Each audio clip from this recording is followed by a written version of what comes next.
Hello students, welcome back to Magnet Brains. I am Lisha Thakur, your English educator, and आज की video में हम MCQs देखने वाले हैं, डिस्कस करेंगे of the poem Oh I Wish I Looked After Me Teeth by Pam Ayers. Okay?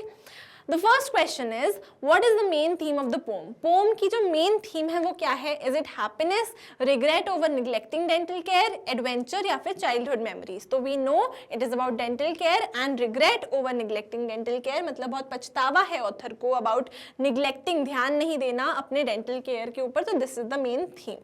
Why does the poet wish she had looked after her teeth? क्यों चाहती है poet कि काश मैंने अपने teeth का ध्यान रखा होता? To avoid pain and decay, to impress others, to avoid buying toothpaste या फिर to save time. तो we know to avoid pain and decay. What was the poet's attitude towards brushing her teeth as a child? वो seriously brush करती थी, careless थी, excited थी या obsessive थी? तो वो हमको पता है careless थी, अच्छे से brush नहीं करती थी. What caused the poet's teeth to decay? क्यों poet के जो teeth हैं वो decay किए? क्योंकि वो बहुत ज़्यादा candy और sweets type की चीज़ें खाती थी, तो consuming too many sweets. The poet visited dentist because poet को dentist को visit क्यों करना पड़ा? She wanted a checkup. She had severe dental problems. Her teeth were perfectly fine या फिर her friend suggested it. तो हमको पता है कि उनको बहुत ज़्यादा dental problems थी, severe वाली, तो severe dental problems की वजह से उनको जाना पड़ा. What does the line "If you got a tooth, you got a friend" imply? इस line से हमको क्या समझ आता है? Teeth are like companions, friends help with brushing teeth, the poet's teeth were friendly या फिर teeth are unimportant. तो हमको पता चलता है कि teeth are like companions, वो हमको help करते हैं, तो they are like companions. What does the poet regret the most? सबसे ज़्यादा पछतावा किस बात का है poet को? Ignoring her dental care, इसी बात का उनको पछतावा है. What tone does the poet use in the poem? Tone कैसी है poem की? काफ़ी humorous सी है, काफ़ी funny सी है. What is the poet's attitude towards sweets now? अब poet का attitude क्या है sweets की तरफ?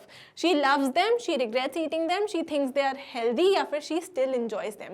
तो उनका पूरे टाइम regret वाला है, क्योंकि she regrets eating so much candy and sweets.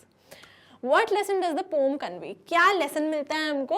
Take care of your teeth from an early age. This is the basic, most easy lesson जो हमको मिलता है poem से, कि हमको अपनी dental health का ध्यान रखना चाहिए बचपन से. The poet compares her teeth to किससे कंपेयर करती है पोएट अपनी टीथ को?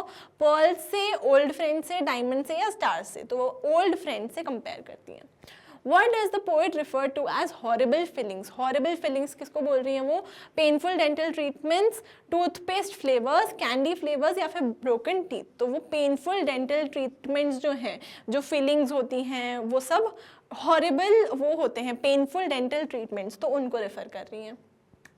What is the mood of the poem? Poem का mood कैसा है? Reflective and humorous, angry and bitter, sad and emotional या फिर joyful and carefree? तो हमको पता है reflective और humorous सा इस poem का mood है. Which habit could have saved the poet's teeth? Brushing and flossing regularly. अगर वो हमेशा अच्छी तरीके से brush करती, floss करती regularly, तो उनके teeth जो हैं वो decay नहीं होते, वो save हो जाते. This is the correct answer.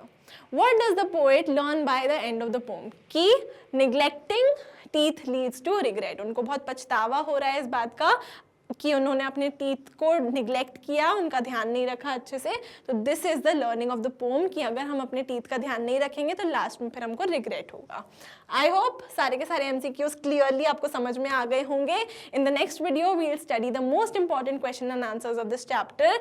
तो I will see you there and I would like to say कि मैग्नेट ब्रेन्स पे आपको free and very high quality education मिल जाती है. So go check out www.magnetbrains.com and इस वीडियो के नीचे डिस्क्रिप्शन बॉक्स में आपको लिंक मिल जाएगा for the notes of this chapter. So go check that out as well and I'll see you guys in the next video. Until then, keep learning and bye bye.